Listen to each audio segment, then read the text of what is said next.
Rev up your engines!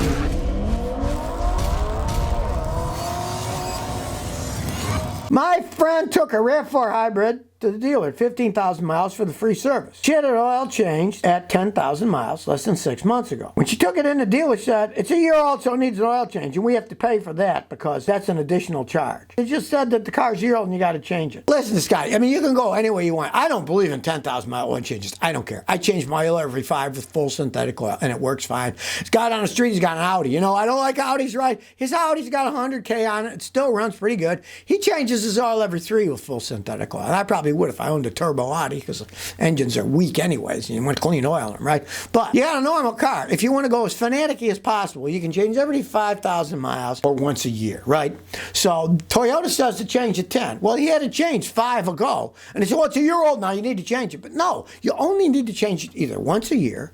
They say every 10,000 miles. I change mine 5. But regardless, they were just trying to rip them off and say, well, you get the complimentary one, but not this time. You had to change before, so this you're going to have to pay for it. They just think of any excuse to try to make money. That's why when you think you're getting complimentary service, it's a ripoff. They just get you in to sell you crap. I've had more customers, free oil change, some of them free lifetime oil change. Then they want $1,500 of work. They bring the car to me and I look and say, you don't need any work at all. There's just a bunch of crooks trying to rip you off and get your money for stuff that doesn't need to be done. So don't think these free oil changes are free. They're trying to sell you a bunch of crap. Hey, do like I do. Change it yourself. Or if you don't want to change it yourself, go to an oil change place and say, look, I got a mechanic. I don't want you selling me crap. I'm just going to come here every 5,000 miles to get my oil changed. Please just change my oil and don't screw around with the car. That's what I do if you don't want to change it yourself. But then generally you got pimply-faced teenage kids doing the work. They might screw it up. They might not put it on tight. I've had that happen to customers. Then the oil leaks out, their engine blows up. Then they got to sue an oil change place.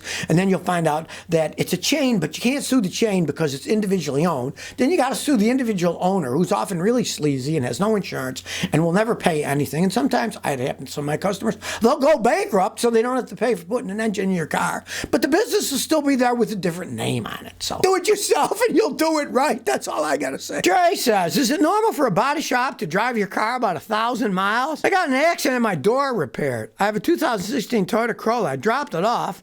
It had 39,170. When I got it back, it was 40,155 3 weeks later. They said it was going to take 5 days, but it took them 23 days. I just shrugged it off and I thought, oh my God, all that mileage. Is this normal? It's normal in sleazy shops. Obviously, they were taking your car on a vacation or something, you know? 1,000 miles. This kind of reminds me, this is what you should have done. Like the guy did who caught him stealing parts off of his Tesla because the Teslas have auto cameras and he could watch the whole thing. Put camcorders and leave them running in your car. Then when they're working on your car, you could see, hey, the guys took it to the beach. Maybe they took it to a strip club. I don't know. Obviously, they broke the rules. They can't be driving your car 1,000 miles. Well, they had to road test it, maybe. You don't road test a car for 1,000 miles. I got one to top that. I had a friend, he left his car in a garage in Houston, right? Then he took a trip to France with his girlfriend. And he came back 3 weeks later. He got in his car, it ran kind of funny. So he took it to me and he said, what happened? I said, man, this engine's your car's engine. They put somebody else's engine in your car, right? He goes back. Turns out they had stolen his engine, put it in one of their customers' cars, and then put it in their engine that was all worn out and didn't run right? He took him to court and he got all kinds of stuff. He got 5 years car repair and money back and stuff. Me, I wouldn't have trusted the guy. I would just sued him for money and left it at that. These guys are obviously crooks. Report him to the Better Business Bureau to begin with. They drove my car 1,000 miles while they were fixing the door. Yeah, they just ripped you off, you know? You gotta watch out for people. So you might get one of those cams that goes front and back and leave it on the whole time. And then you can watch it. If you got wireless one, you could watch it on your phone. Hey, what are they doing with my car today? Look. The Mercury Cougar says, I'm shopping for Avalons. How reliable is an 09 Toyota Avalon? I saw something about oil leaks, but I don't see any oil issues. I found a 2009 Avalon with 212,000. Should I buy it? It's fancy Camrys. They're good cars. Now, it's got 212,000 miles, a lot of miles. I would not overpay for the car. But a lot of them had problems with the seals on the variable valve timing on the camshafts, right? It's got 212,000 miles. So if it did have that problem, it's fixed now. most of them were fixed. If it wasn't fixed, it's real simple. Just open the hood, and if you see oil leaking all over the top of the engine dripping down, they're still leaking and they weren't fixed. But it's got 212,000 miles, so I can guarantee they've probably been fixed by now. If there's no oil leak on it, it's totally fine. You're buying a car with 212,000 miles. Do not overpay. I've seen people now, they're buying cars for 15, 20 grand with 212,000 miles. That's a 99. That's a 24-year-old car. No way would I pay that kind of money. That's just stupid. But as long as it's not leaking oil, it should be a good car. Road tested like any other car. Well, here comes some Captain Obvious news. The CEO of Ford, Farley, says that Ford's company charging infrastructure for electric vehicles needs some work. He gave them a C-, he said. And I quote Mr. Farley, "It's not really helpful when if half the chargers don't work when you get there, or if you show up, you need a fast charger, and it's not a fast charger. That's not going to work." And they want to give the company a C+ in their ratings. Here's the funny thing. They're talking about, we got to get the chargers out there, right? Yeah, true. You got to have a place to plug the car in, right? You're not even talking about where's this electricity coming from, right? If millions of people are driving these cars, we're going to need new power stations. Who's going to pay for that? Ford isn't going to be building power stations anytime soon. Those are massive investments that take decades to repay themselves. Now, you don't even have the chargers. Well, maybe they'll have the chargers, but there's no electricity in them. It'd be like gas pumps, but there's no gasoline for them to pump. But the pump's there, you know? These guys are all living in this fantasy world. Well, they're CEOs of companies. They live in a fantasy. The guys that can have a corporate meeting of the board, and the board guys are making hundreds of thousands of dollars a year sitting on a board where they blah, blah, blah, and kiss each other's rear ends, say how great they are and how they're going to change the world, you know? I mean, they're not even looking to the obvious things. Hey, where's the electricity going to come from? Oh, they don't talk about that. Where's all the material for the batteries going to come from? We're not going to talk about that either. But we're going to put more chargers out there, baby. More chargers will solve all the problems. No, it won't. Because no matter, they call them fast, right? So they can recharge your car in, 50 minutes if it's completely flat, right? You got millions of American driving cars. I travel cross country all the time, right? Fill my car up in 5 minutes. You got millions of people. If each one takes almost an hour and there's a limited amount of them, you might be sitting there for hours and hours and hours for your turn. Americans won't stand for that crap.